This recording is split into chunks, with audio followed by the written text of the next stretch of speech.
الرحمن الرحیم۔ السلام علیکم سامعین و ناظرین، آج ایک نئے ٹاپک کے ساتھ آپ معززین کے سامنے حاضر ہوئے ہیں۔ آج ایک گناہ گار کی داستان کہ جو مولا امام سید الساجدین زین العابدین علیہ السلام کے پاس پیش ہوا اور آ کے امام علیہ السلام سے کہنے لگا، مولا بہت گناہ ہوتے ہیں تنہائی میں، لوگوں کے سامنے تو بچ جاتا ہوں کیونکہ لوگوں کا خوف ہوتا ہے، مگر جب تنہائی میں ہوتا ہوں تو شیطان کے وسوسے اور شیطان کا غلبہ ہو جاتا ہے اور گناہوں کی طرف مائل ہو جاتا ہوں۔ امام علیہ السلام نے فرمایا تو یہ 4 کام کرو، اگر یہ کر سکتے ہو تو پھر گناہ بھی کرو، اگر یہ 4 کام تجھ سے نہیں ہوں گے تو خدا را گناہوں کو بھی چھوڑ دو۔ خوش ہو گیا، کہا شاید یہ 4 کام کر سکوں تو مجھے امام نے اجازت دے دی آج گناہوں سے گناہ کرنے کی۔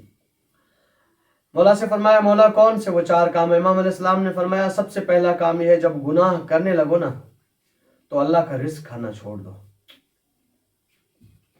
اللہ پاک کا رزق کھانا چھوڑ دو اگر تم گناہ کرنا شروع کر دو تو۔ اچھا جی، انہوں نے کہا مولا کیا اللہ کے رزق کے علاوہ بھی کوئی چیز اس سرزمین سلطنت یا دنیا کے اندر ہے کہ جسے میں کھا سکوں؟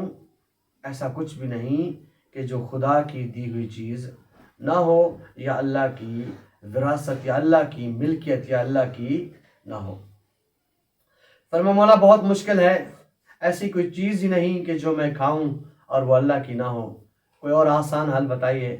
امام علیہ السلام نے فرمایا یہ نہیں کر سکتے تو ایک کام کرو، جب تم گناہ کرنے لگو نا کم سے کم اللہ کی زمین سے کہیں دور جا کے گناہ کرو، کم سے کم تجھے خدا نہ دیکھ رہا ہو، دور جا کے گناہ کرو جہاں تجھے اللہ نہ دیکھے۔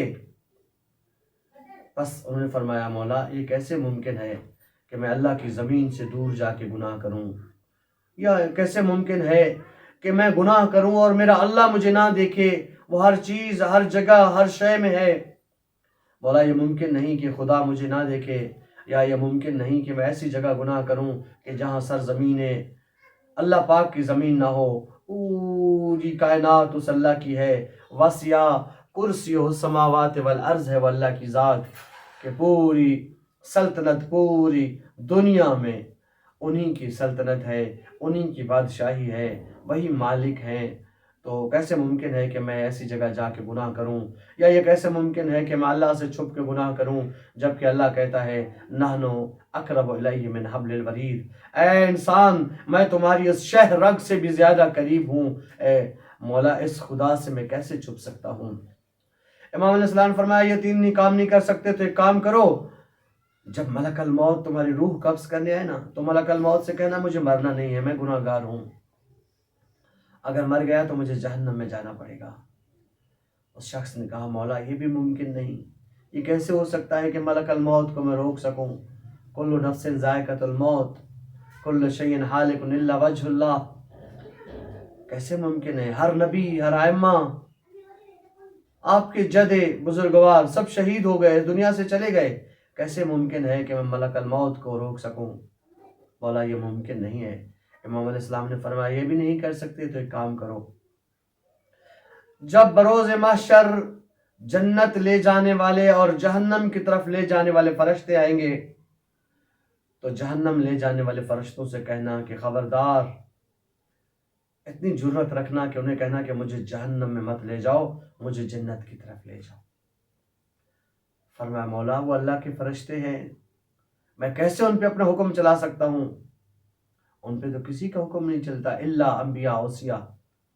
فرمایا جب یہ بھی نہیں کر سکتے تو گناہ کیوں کرتے ہو؟ جب تم اتنا بھی نہیں کر سکتے تو گناہ کیا سوچ کے کرتے ہو؟ کل بروز محشر جب فرشتے تمہیں گریبان سے پکڑ کے گھسیٹ کے جہنم میں ڈالیں گے تو وہ کون سی چیز ہے جو تجھے جہنم سے بچائے گی؟ فرمایا مولا میرے پاس کچھ بھی نہیں۔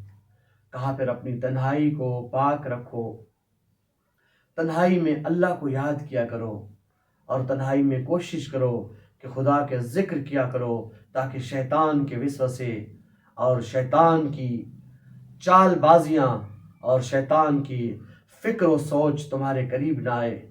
ہم اللہ سے دعا کرتے ہیں کہ خدایا تجھے محمد و آل محمد کا واسطہ ہماری تنہائیوں کو پاکی عطا فرما اور ہمیں ان گناہوں سے معاف فرما۔ والسلام علیکم ورحمۃ